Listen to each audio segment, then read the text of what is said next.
इंदिरा एकादशी व्रत की कथा। भगवान श्री कृष्ण कहते हैं, हे राजन, पूर्व काल की बात है। सतयुग में इंद्रसेन नाम से विख्यात राजकुमार थे, जो अब महिष्मतिपुरी के राजा होकर धर्म पूर्वक प्रजा का पालन कर रहे थे। उनका यश सब और फैल चुका था। राजा इंद्रसेन भगवान विष्णु की भक्ति में तत्पर हो गोविंद के मोक्षदायक नामों का जप करते हुए समय व्यतीत करते थे और विधि पूर्वक अध्यात्म तत्व के चिंतन में संलग्न रहते थे। एक दिन राजा राज्यसभा में सुखपूर्वक बैठे हुए थे। इतने में ही देव ऋषि नारद आकाश से उतरकर वहां आ पहुंचे। उन्हें आया देख राजा हाथ जोड़कर खड़े हो गए और विधि पूर्वक पूजन करके उन्हें आसन पर बिठाया। इसके बाद वे इस प्रकार बोले, हे मुनि श्रेष्ठ, आपकी कृपा से मेरी सर्वथा कुशल है। आज आपके दर्शन से मेरी संपूर्ण यज्ञ क्रियाएं सफल हो गई। देव ऋषि अपने आगमन का कारण बताकर मुझ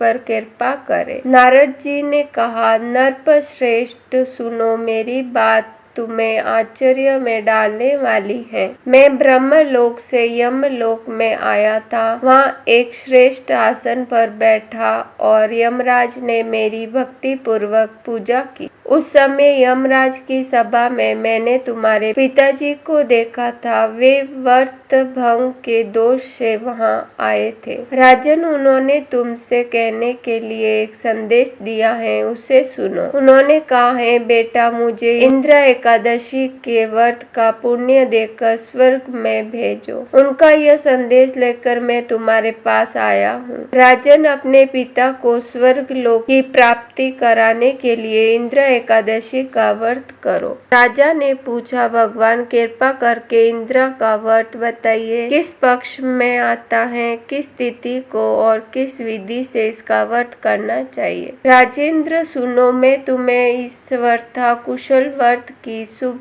कारक विधि बतलाता हूँ। अश्विनी मास के कृष्ण पक्ष में दशमी के उत्तम दिन को श्रद्धा युक्त चित्त से प्रातः काल स्नान करे, फिर मध्य काल में स्नान कर एकाग्र चित्त होकर एक समय भोजन करे तथा रात्रि में भूमि पर शयन करे। रात्रि के अंत में निर्मल प्रभात होकर एकादशी के दिन दातुन करके मुंह धोए। इसके बाद भक्ति भाव से निप्रांतकित मंत्र पढ़ते हुए उपवास का नियम ग्रहण करे। इस प्रकार नियम करके मध्य काल में पितरों की प्रसन्नता के लिए शालग्राम शिला के सम्मुख विधि पूर्वक श्रद्धा करे तथा दक्षिणा से ब्राह्मणों का सत्कार करके उन्हें भोजन करावे। पितरों को दिए हुए अन्नमय पिंड को सूंघ कर विद्वान पुरुष गाय को खिला दे। फिर धूप और गंध आदि से भगवान हरिकेश का पूजन करके रात्रि में उनके समीप जागरण करे। उसके बाद सवेरा होने पर द्वादशी के दिन पुनः भक्ति पूर्वक श्री हरि की पूजा करे। उसके बाद ब्राह्मणों को भोजन कराकर भाई, बंधु, नाती और पुत्र आदि के साथ स्वयं मौन होकर भोजन करे। राजन, इस विधि से आलस्य रहित होकर तुम इंदिरा एकादशी का व्रत करो। इससे तुम्हारे पितृ भगवान विष्णु के वैकुंठ धाम में चले जाएंगे। भगवान श्री कृष्ण कहते हैं, राजन, राजा इंद्रसेन ने ऐसा कहकर ऋषि नारद अनंत धान हो गए। राजा ने उनकी बताई हुई विधि से अनंतपुर की रानियों, पुत्रों और भृत्यों सहित उस उत्तम व्रत का अनुष्ठान किया। कुंती नंदन व्रत पूर्ण होने पर आकाश से फूलों की वर्षा होने लगी। इंद्रसेन के पिता गरुड़ पर आरूढ़ होकर विष्णु धाम को चले गए और राजश्री इंद्रसेन भी एक कण राज्य का उपभोग करके अपने पुत्र को राज्य पर बिठाकर स्वयं स्वर्ग लोक को गए। इस प्रकार मैंने तुम्हारे सामने इंदिरा व्रत के महात्म्य का वर्णन किया। इसको पढ़ने और सुनने से मनुष्य सब पापों से मुक्त हो जाता है।